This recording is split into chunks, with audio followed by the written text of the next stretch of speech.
తెలంగాణలో అక్రమ లేఅవుట్లు, అన్అప్రూవ్డ్ ప్లాట్లను రెగ్యులరైజ్ చేసేందుకు తీసుకొచ్చిన ఎల్ఆర్ఎస్ ప్రక్రియపై ప్రజల్లో ఎన్నో సందేహాలు, అయోమయం కొనసాగుతూనే ఉన్నాయి. 2020 నుండి ఇప్పటి వరకు ఎన్ని లక్షల దరఖాస్తులు వచ్చాయి? ప్రభుత్వం నుండి ఫీజు ఇంటిమేషన్ వచ్చినా ఎందుకు చాలామంది ఫీజు కట్టడం లేదు? ముఖ్యంగా మీరు పూర్తి ఫీజు చెల్లించిన ప్లాట్ రెగ్యులరైజ్ అయినట్టేనా? అసలు రూల్స్ ఏం చెప్తున్నాయి? పూర్తి వివరాలు, తాజా గణాంకాలు ఈ వీడియోలో స్పష్టంగా తెలుసుకుందాం.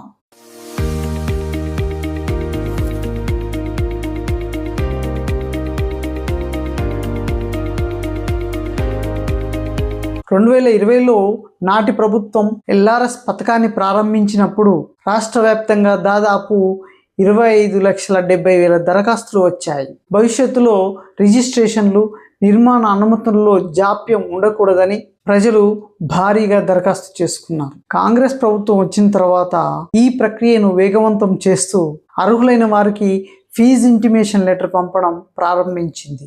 సెంటర్ ఫర్ గుడ్ గవర్నెన్స్ తాజా గణాంకాల ప్రకారం రాష్ట్ర వ్యాప్తంగా 20,13,000 దరఖాస్తులకు ఫీజు ఇంటిమేషన్ జారీ అయింది. కానీ ఫీజు చెల్లించిన వారు మాత్రం 5,28,000 మంది మాత్రమే. ఈ ఫీజుల ద్వారా ప్రభుత్వానికి 1,618 కోట్ల ఆదాయం సమకూరింది. హైదరాబాద్ మరియు చుట్టుపక్కల ప్రాంతాల్లో చూస్తే ఈ వ్యత్యాసం ఇంకా స్పష్టంగా కనిపిస్తుంది.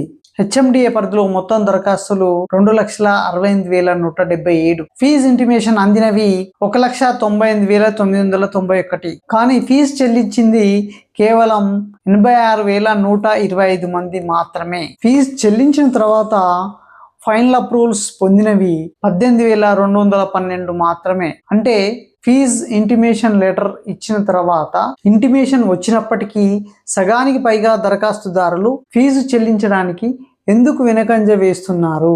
ప్రధానంగా ఫీజు భారం ఎక్కువగా ఉండడం ఒక కారణమైతే, ఫీజు కట్టిన తర్వాత కూడా ఎప్పుడు పని ప్రారంభమవుతుంది, ఎప్పుడు ఫైనల్ అప్రూవల్ ఇస్తారు అనే దానిపై స్పష్టత లేకపోవడం మరో ప్రధాన కారణం.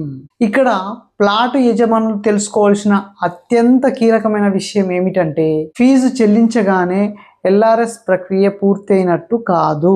మీరు ఫీజు కట్టిన తర్వాత అధికారుల అసలు పరిశీలన ప్రారంభమవుతుంది. అందులో ప్రధానంగా చూసే అంశాలు: 1. భూమి స్వభావం.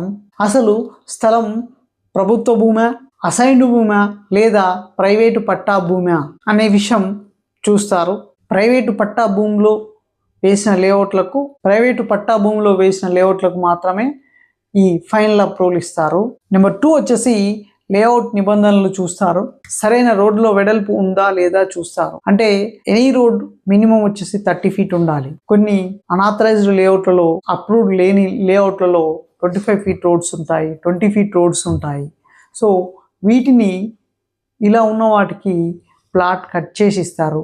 సో అది క్లియర్గా ఉన్న లేఅవుట్ అయితే ఓన్లీ లేఅవుట్ నిబంధన, లేఅవుట్లో రోడ్డు మాత్రమే తక్కువ ఉంది అని అన్నట్లయితే ఆ ప్లాట్ను కట్ చేయడం జరుగుతుంది, రోడ్డు వెడల్పు చేయడం జరుగుతుంది.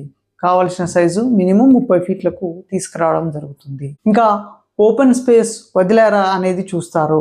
అంటే రోడ్లతో పాటు పబ్లిక్ ప్లేస్లు ఇస్తారు. అంటే పార్కులకు, సోషల్ ఇన్ఫ్రాస్ట్రక్చర్ కోసం అని పబ్లిక్ ప్లేసెస్ ఇస్తారు. ఇటువంటి పబ్లిక్ ప్లేసెస్ వదిలేరా లేదా అనేది చూస్తారు. నెక్స్ట్ వచ్చేసి జల వనరుల పరిధి చూస్తారు.